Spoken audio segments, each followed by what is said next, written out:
Rektor terkait wacana pemerintah yang akan menerapkan proses belajar tatap muka di tahun ini, bagaimana pandangan dari Pak Rektor sendiri?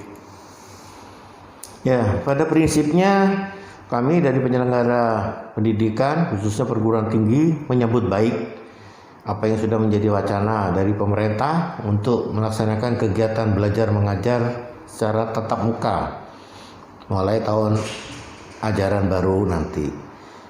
Tapi tentunya persiapan yang harus dilakukan juga harus matang betul. Terutama adalah dari penyelenggara pendidikan untuk persiapan penerapan protokol kesehatan, kapasitas ruangan, kemudian pemantauan untuk disiplin para mahasiswa dan dosennya. Dan yang paling penting adalah sebisa mungkin para dosen dan apalagi dengan mahasiswa itu sudah bisa divaksinasi. Nah, dengan demikian maka harapan untuk terjadi penularan atau klaster baru lagi nanti di perguruan tinggi mudah-mudahan tidak terjadi. Iya, tentunya nanti pemerintah pasti membuat satu regulasi dok terkait penerapan KBM di masa pandemi ini. Adakah pesan dari Pak Rektor kepada pemerintah khususnya dinas terkait bagaimana nanti menyusun regulasi tersebut? Baik, betul. Ini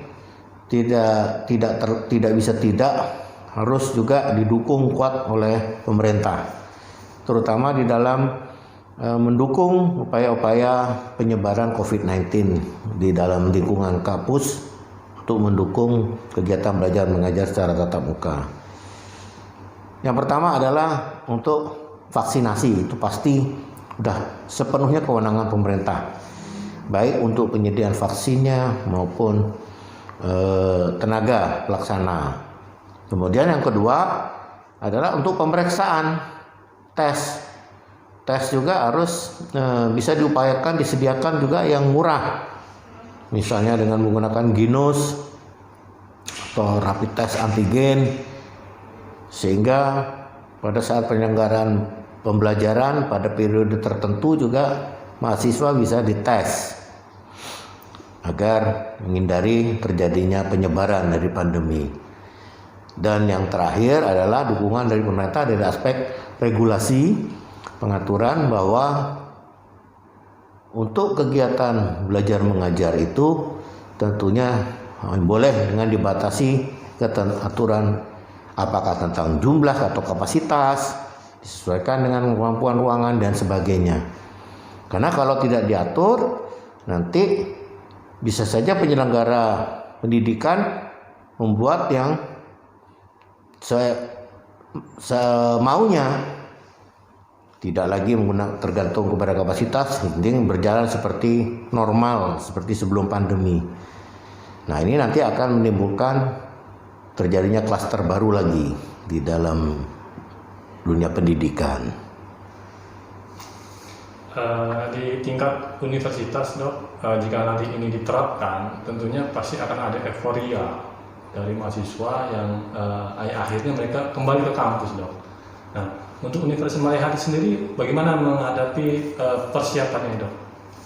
Ya, kebetulan kami juga sudah mulai mengantisipasi dengan merancang beberapa regulasi pengaturan, karena di Malayhati berbeda dengan kampus lain. Kalau di Malayhati ini mahasiswanya boarding, dia harus asrama.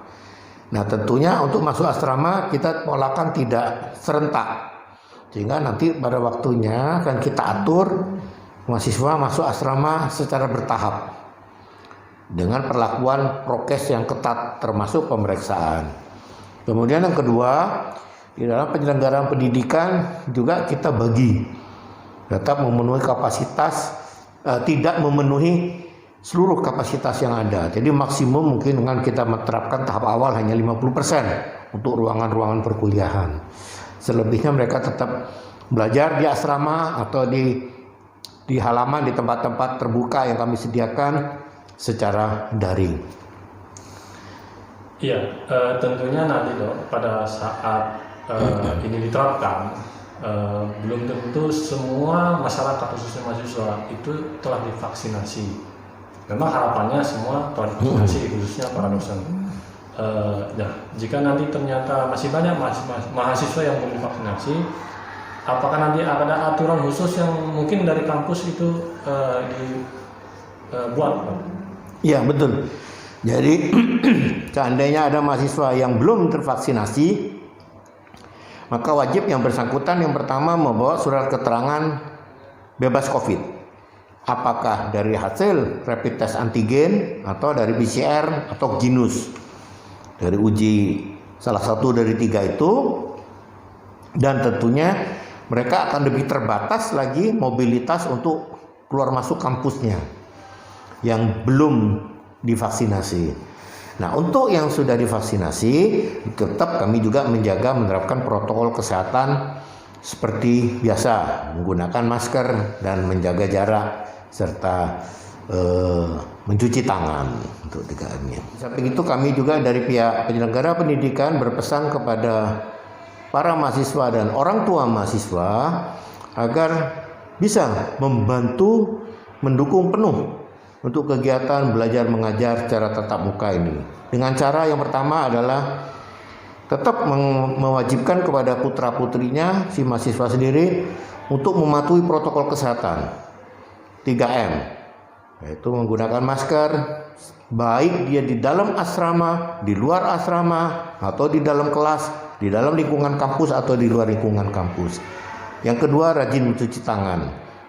Dan yang ketiga, tentunya selalu menjaga jarak.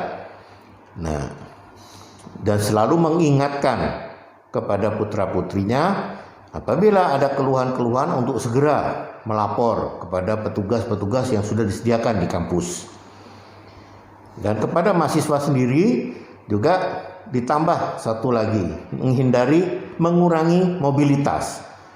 Mengurangi mobilitas ini dalam artian kalau sudah masuk asrama untuk tidak bepergian sore hari, jadi mengurangi aktivitas yang tidak perlu. Kalau memang tidak benar-benar perlu, tidak perlu keluar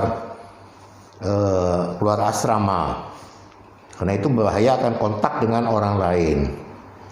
Dan dari kami sendiri juga tentunya menghimbau dan menyiapkan nanti petugas-petugas untuk yang rutin selalu mengingatkan kepada mahasiswa dan sesama petugas juga.